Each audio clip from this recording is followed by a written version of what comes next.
ఇటుక ఇదే అంశానికి సంబంధించి మరింత సమాచారాన్ని మా ఎగ్జిక్యూటివ్ ఎడిటర్ అశోక్ లైవ్ ద్వారా అందిస్తారు. అశోక్, చెప్పండి. మనం చూస్తూ ఉన్నాం, ఇటు తిరుపతిలో ఏదైతే మొన్న తొక్కిసలాట ఘటన జరిగిందో దీనంతటికీ కారణం ఇటు ఈవో అలాగే చైర్మన్ ఈగోస్ వల్ల ఇదంతా జరిగింది అంటూ కూడా ఇప్పుడు రాజకీయ వర్గాల్లో చర్చ నడుస్తుంది. మరోవైపు ఇటు సీఎం చంద్రబాబు కూడా వీరి మీద సీరియస్ అయిన పరిస్థితి ఉంది. సో మొత్తంగా అసలు ఏం జరిగింది అనుకోవచ్చు?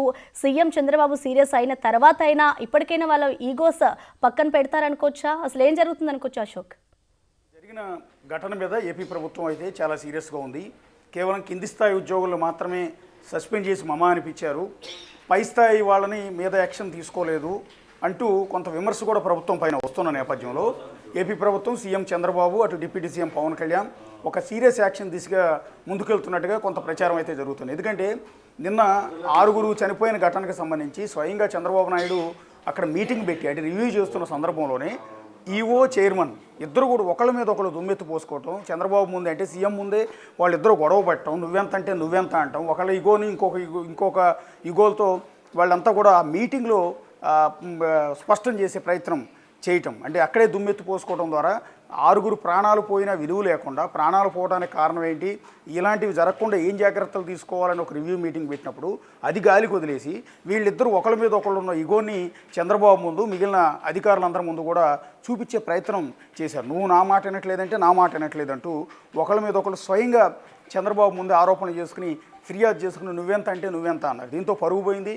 ఒక విధంగా తిరుమల తిరుపతి పవిత్ర పుణ్యస్థలం, అది ప్రపంచ ఆధ్యాత్మిక క్షేత్రం. అలాంటి ఆధ్యాత్మిక క్షేత్రంలో ఇలాంటి అధికారుల మధ్య చైర్మన్ మధ్య కోఆర్డినేషన్ లేకపోతే, సమన్వయం లేకపోతే ఇలా ప్రాణాలు పోవటం, ఇలాంటి ఘటనలు కూడా రిపీట్ అయ్యే అవకాశం ఉంటుంది. కాబట్టి వీళ్ళ మీద సీరియస్ యాక్షన్ తీసుకోవాలన్న డిమాండ్ చాలా పెద్ద ఎత్తున వస్తుంది. పర్టికులర్గా తెలుగుదేశం పార్టీ, జనసేన పార్టీ కార్యకర్తలే ఈ డిమాండ్ని తెర మీదకి తీసుకొస్తున్నారు.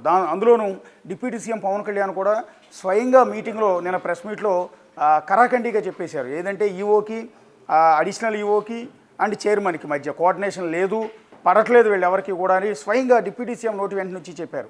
సో పవన్ కళ్యాణ్ చెప్పిన తర్వాత కూడా వీళ్ళ ముగ్గురులో ఎవరో ఒకళ్ళ మీద యాక్షన్ తీసుకోకపోతే కేవలం ఇది తూతూ మంత్రంగా దీన్ని వదిలేస్తున్నారు అన్న ప్రచారం మాత్రం బయటకు వెళ్తుంది. ఎందుకంటే అసలు నిర్ణయాలు తీసుకునేది, వైకుంఠ ఏకాదశికి సంబంధించి నిర్ణయాలు తీసుకునేది టీటీడీ ఈఓ, టీటీడీ చైర్మన్, అలాగే అడిషనల్ ఈఓ.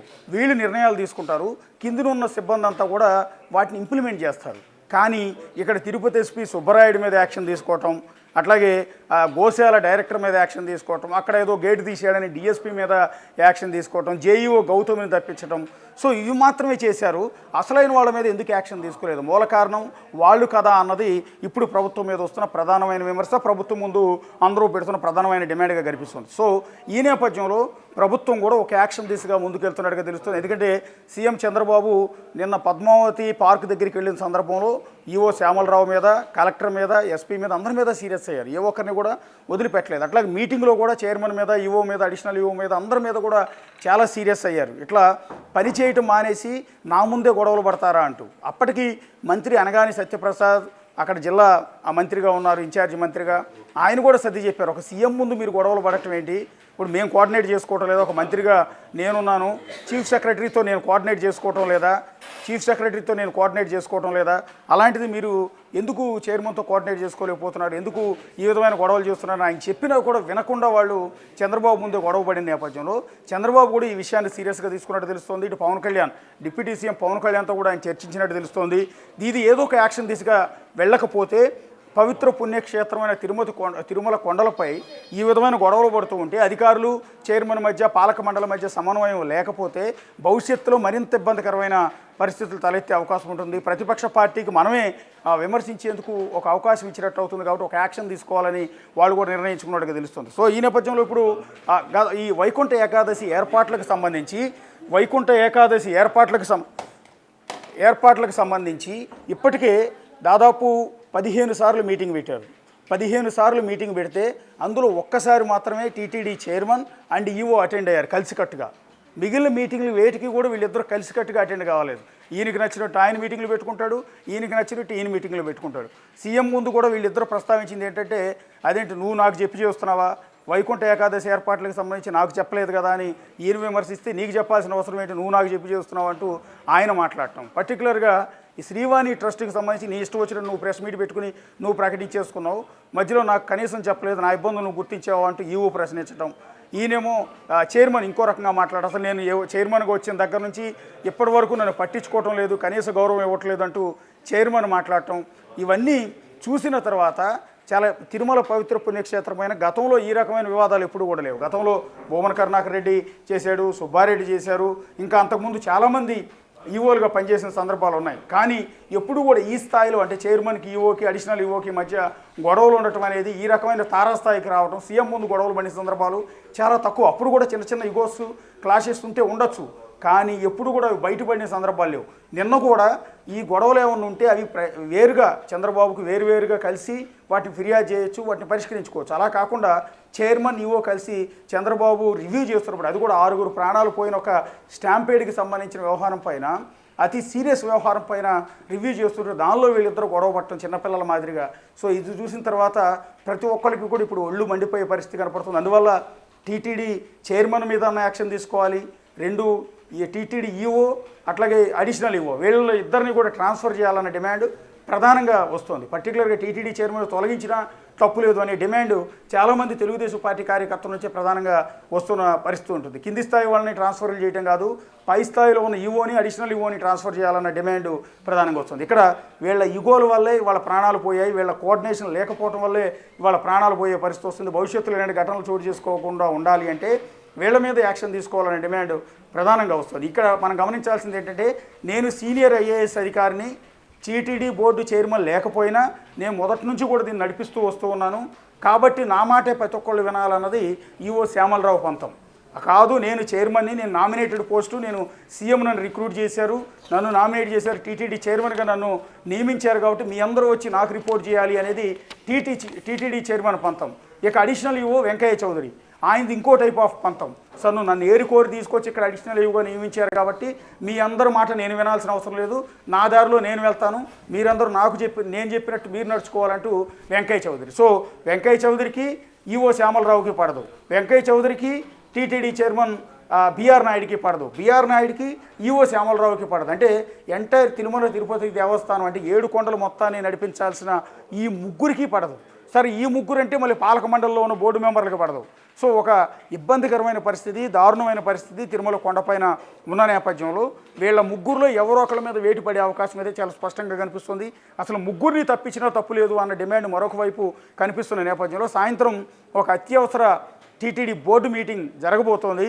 ఆ జరగబోతున్న సందర్భంలో ఏ నిర్ణయాలు తీసుకోబోతున్నారు? ఒకవేళ టీటీడీ చైర్మన్ ఏమైనా రాజీనామా చేస్తారా? ఇప్పటికే టీటీడీ చైర్మన్ నిర్వాహకం వల్లే, నిర్లక్ష్యం వల్లే జరిగిందంటూ ప్రతిపక్ష వైఎస్ఆర్ కాంగ్రెస్ పార్టీ, రోజా లాంటి వాళ్ళు, గోరంట్ల మాధవ్ వీళ్ళందరూ కూడా తీవ్రమైన విమర్శలు చేస్తూ ఉన్నారు. తెలుగుదేశం పార్టీ కార్యకర్తలు స్వయంగా సోషల్ మీడియాలో పెడుతూ ఉన్నారు.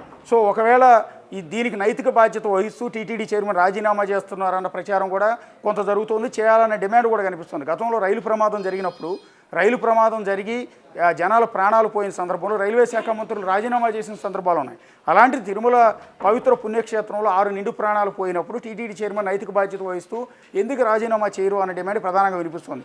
ఇక కోఆర్డినేషన్ లేకుండా గొడవలు పడుతూ ఇష్టారాజ్యంగా ఎవరిని పడితే వాళ్ళని పెట్టి కనీసం పట్టించుకోకుండా, కనీసం అక్కడ 7-8 కౌంటింగ్ టోకెన్ సెంటర్లు ఏర్పాటు చేసినప్పుడు టోకెన్ సెంటర్లో ఎంతమంది జనం ఉన్నారు, ఎన్ని వేల మంది ఉన్నారు, వాళ్ళ ఏర్పాట్లు ఏంటి, వాళ్ళ గేట్లు తీస్తున్నారా లేదా, టోకెన్లు ఎప్పుడు ఇవ్వాలి ఏంటి అనేది కనీసం పట్టించుకోకుండా వ్యవహరించిన టీటీడీ ఈవో శ్యామలరావు మీద యాక్షన్ తీసుకోవాలి, ఆయన్ని ట్రాన్స్ఫర్ చేయాలన్న డిమాండ్ ప్రధానంగా వినిపిస్తుంది. ఇంకా వీలైతే సస్పెండ్ చేసినా తప్పు లేదనిపిస్తుంది. ఇక వీళ్ళు ఎవరితో సంబంధం లేకుండా నా ఇష్టం వచ్చినట్టు నేను పనిచేస్తానంటూ సొంత ధోరణితో వ్యవహరిస్తున్న వెంకయ్య చౌదరి, అడిషనల్ ఈవో వెంకయ్య చౌదరి పైన సీరియస్ యాక్షన్ తీసుకోవాలని డిమాండ్ ప్రధానంగా కనిపిస్తుంది. సో ఈ నేపథ్యంలో ఇంత వ్యతిరేకత వచ్చింది కాబట్టి, అది కూడా ప్రభుత్వం ఏర్పడి 7 నెలల్లోనే తిరుమల తిరుపతి దేవస్థానానికి సంబంధించి ఈ టైప్ ఆఫ్ వ్యతిరేకత వచ్చిన నేపథ్యంలో ప్రభుత్వం కూడా దీన్ని ఇక్కడికి బ్రేక్ వేయాలి, ఇక్కడితో సెటిల్ చేసేయాలి.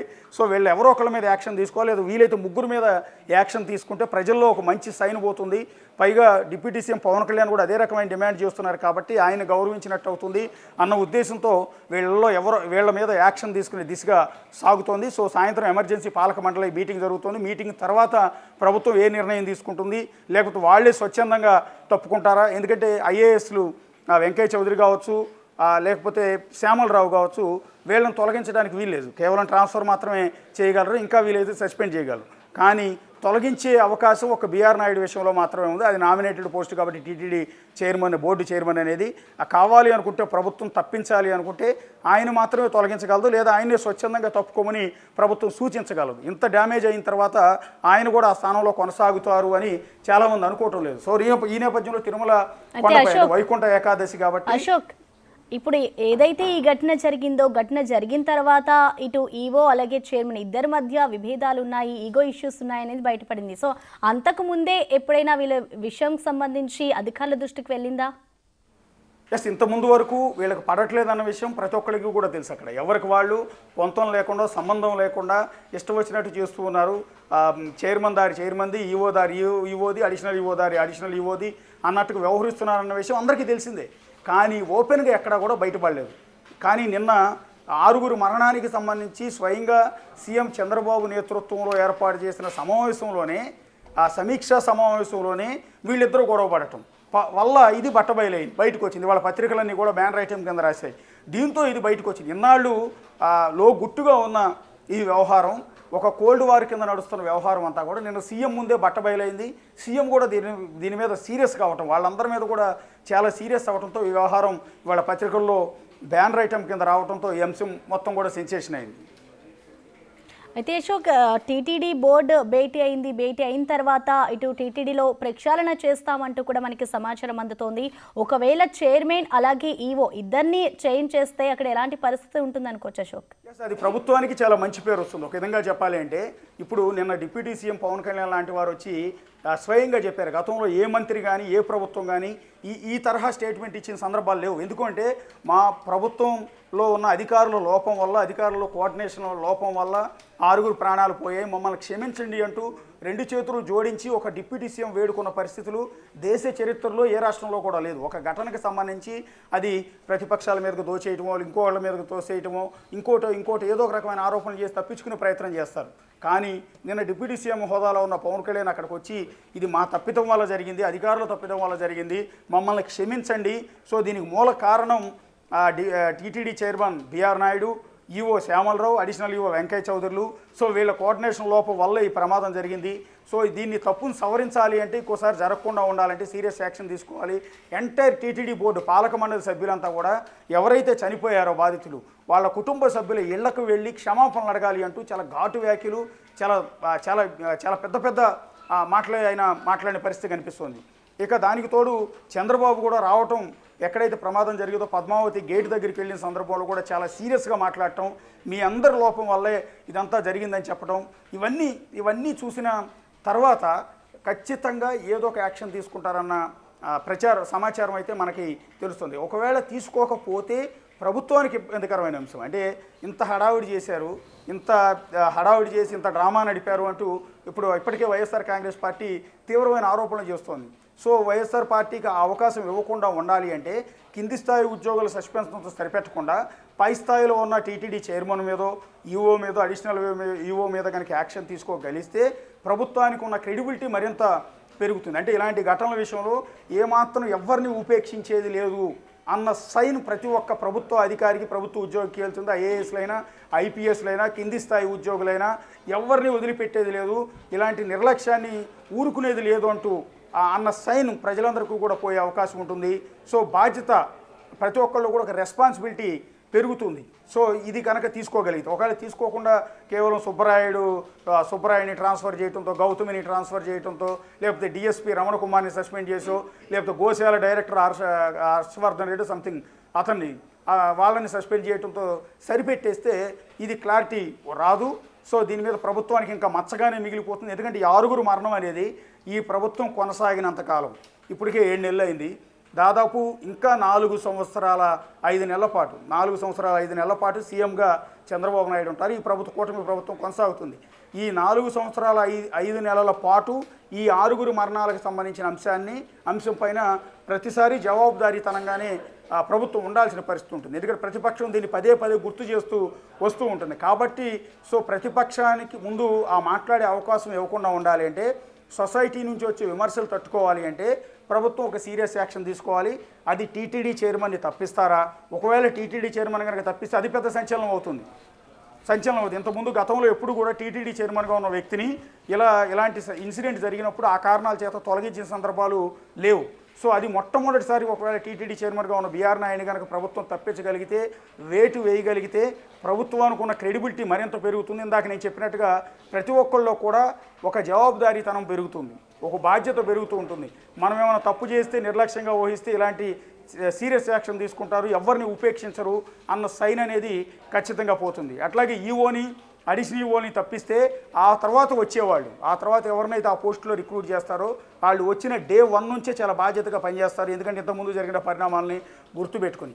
సో ఇవన్నీ జరగాలి అంటే పై స్థాయిలోనే ఈ ముగ్గురు పైన వేటు వేయాల్సి ఉంటుందనే డిమాండ్ ప్రధానంగా వినిపిస్తుంది. ఇక్కడ గమనించాల్సింది ఏంటంటే చంద్రబాబు ఇలాంటి విషయాల్లో ఎవరిని కూడా ఉపేక్షించరు అనేది మాత్రం తెలుస్తుంది. ఎందుకంటే సుబ్బరాయుడు, తిరుపతి ఎస్పీగా ఉన్న సుబ్బరాయుడు తెలంగాణ నుంచి డిప్యుటేషన్ మీద తీసుకొచ్చి మరీ తిరుపతి ఎస్పీగా పోస్టింగ్ ఇచ్చారు. గతంలో జగన్మోహన్ రెడ్డి కూడా సుబ్బరాయుడు గురించి ఇదే రకమైన కామెంట్ చేశారు. ఏంటంటే సుబ్బరాయుడు ఒక మైనర్ గార్డ్ రేపు అంశానికి సంబంధించిన వ్యవహారంలో సుబ్బరాయుడికి జగన్మోహన్ రెడ్డి ప్రెస్ మీట్ పెట్టి స్వయంగా వార్నింగ్ ఇచ్చారు. నువ్వు ఇట్లా టీడీపీకి మద్దతుగా పనిచేస్తున్నావు, నేను డిప్యుటేషన్ మీద ఎక్కడి నుంచో పట్టుకొచ్చారని విశ్వాసంతో పనిచేస్తున్నావు, నువ్వు రేపొద్దున వెళ్ళిపోయినా కూడా నువ్వు ఎక్కడున్నా కూడా వెతికి పట్టుకొచ్చి మరి నీ మీద యాక్షన్ చేసి ఇంకా ఎంక్వైరీ చేస్తానంటూ సుబ్బరాయుడిని ఉద్దేశించి గతంలో జగన్మోహన్ రెడ్డి ఆ మైనర్ గార్డ్ రేపు అంశానికి సంబంధించి మాట్లాడారు. ఈ నేపథ్యంలో అటు జగన్కి టార్గెట్ అయిన సుబ్బరాయుడిని టీడీపీ ప్రభుత్వం ఇంకా దగ్గర చేర్చుకుంటుందేమో అనుకున్నారు. ఎందుకంటే వీళ్ళు కూడా సుబ్బరాయుడిని తెలంగాణ నుంచి డిప్యుటేషన్ మీద ఏరుకోరి మరీ తీసుకొచ్చి ఇక్కడ పోస్టింగ్ ఇచ్చారు. ఎందుకు అంటే గతంలో చంద్రబాబుకి భద్రతా అధికారిగా పనిచేశాడన్న విశ్వాసంతో ఆయన తీసుకొచ్చి డిప్యుటేషన్ మీద ఇక్కడ పోస్టింగ్ ఇచ్చారు. అలాంటి పోస్టింగ్ ఇచ్చి ఏరి కోరి తెచ్చుకున్న వ్యక్తిని కూడా చంద్రబాబు నాయుడు ఉపేక్షించలేదు. నిన్న 6 మరణం తర్వాత నిర్దాక్షిణ్యంగా అక్కడ నుంచి ట్రాన్స్ఫర్ చేయడం జరిగింది. జీఏడీకి రిపోర్ట్ చేయాలని చెప్పడం, డీజీపీ ఆఫీస్కి రిపోర్ట్ చేయాలని ఇచ్చినట్టున్నారు బహుశా. సో అలాంటి వ్యక్తి మీద వేటు వేసిన సందర్భంలో టీటీడీ చైర్మన్ కానీ ఈఓని కానీ అడిషనల్ ఈఓని కానీ ఏమాత్రం ఉపేక్షించరన్న చర్చ అయితే టీడీపీలో ప్రధానంగా జరుగుతుంది. మంత్రుల మధ్య, ఎమ్మెల్యేల మధ్య కూడా ఇదే రకమైన డిస్కషన్ అయితే జరుగుతుంది. కాకపోతే సాయంత్రం లోపు ఏం యాక్షన్ తీసుకుంటారనేదే ఇప్పుడు మనం చూడాల్సి ఉంటుంది. ఎస్ అశోక్, ఇప్పటికే తిరుపతిలో జరిగిన ఘటన అంతా కూడా రాజకీయ పరంగా మారిపోయిందనే చెప్పుకోవాలి. సో ఇప్పుడు వీళ్ళ వ్యవహార శైలిని మనం గమనించినట్లయితే మొత్తంగా ఇటు వైసీపీ పార్టీకి ఇది ఒక అస్త్రంగా మారుతుందనుకోవచ్చా? ఎస్, ఖచ్చితంగా. ఆల్రెడీ దాడి మొదలుపెట్టారు వైఎస్ఆర్ కాంగ్రెస్ పార్టీ నేతలు. ఎందుకంటే తప్పేం లేదు, ఎందుకంటే వాళ్ళు నిలబడాల్సింది అధికారుల వైపు కాదు, చనిపోయిన భక్తుల వైపు నిలబడాలి కాబట్టి. సో వైఎస్ఆర్ కాంగ్రెస్ పార్టీకి ప్రధానమైన అస్త్రం దొరికింది. అధికార పార్టీని ఏకిపారేయడానికి, విమర్శలు చేయడానికి వాళ్ళకు వెపన్ దొరికింది. దాన్ని అడ్డంగానే వాడుతున్నారు వాళ్ళు. నిన్న జగన్మోహన్ రెడ్డి అదే రకమైన కామెంట్ చేశారు, భూమన కరుణాకర్ రెడ్డి అదే రకమైన కామెంట్ చేశారు. ఇవాళ ఉదయం నుంచి కూడా రోజా లాంటి వాళ్ళు, ఇతర మాజీ మంత్రులు, ఎమ్మెల్యేలు ఇదే రకమైన కామెంట్స్ ఒకళ్ళ మీద ఒకరి తర్వాత ఒకళ్ళు ప్రెస్ మీట్లు పెట్టి చంద్రబాబు నేతృత్వంలో నడుస్తున్న కూటమి ప్రభుత్వాన్ని, మంత్రుల్ని, టీటీడీ పాలక మండలిని, బీఆర్ నాయుడిని ఏకపరేస్తున్నారు. ఎక్కడికక్కడ తీవ్రంగా తప్పుపడుతున్నారు. ఎందుకంటే ఇక్కడ ఆన్సర్ ఇచ్చుకోలేని పరిస్థితిలో ప్రభుత్వం ఉంది కాబట్టి ప్రతిపక్ష పార్టీగా వైఎస్ఆర్ కాంగ్రెస్ పార్టీ ఈ అంశాన్ని తనకు అనుకూలంగా మార్చుకుంటుంది. ఖచ్చితంగా ఎదురు దాడి చేస్తుంది. దాడి చేసే క్రమంలో అధికార పార్టీ కూడా సమాధానం చెప్పుకోలేక ఉక్కిరిబిక్కిరి అవుతున్న పరిస్థితి వస్తుంది. ఎప్పుడు సమాధానం చెప్పుకోగలుగుతుంది అంటే తిరుపతి దేవస్థానంలో ఉన్న ఈ పాలక మండలి చైర్మన్గా ఉన్న వ్యక్తి పైన, ఈఓ పైన, అడిషనల్ ఈఓ పైన యాక్షన్ తీసుకున్నప్పుడు మాత్రమే ప్రభుత్వం ప్రతిపక్షానికి సరైన సమాధానం చెప్పినట్టు అవుతుంది. Okay, right.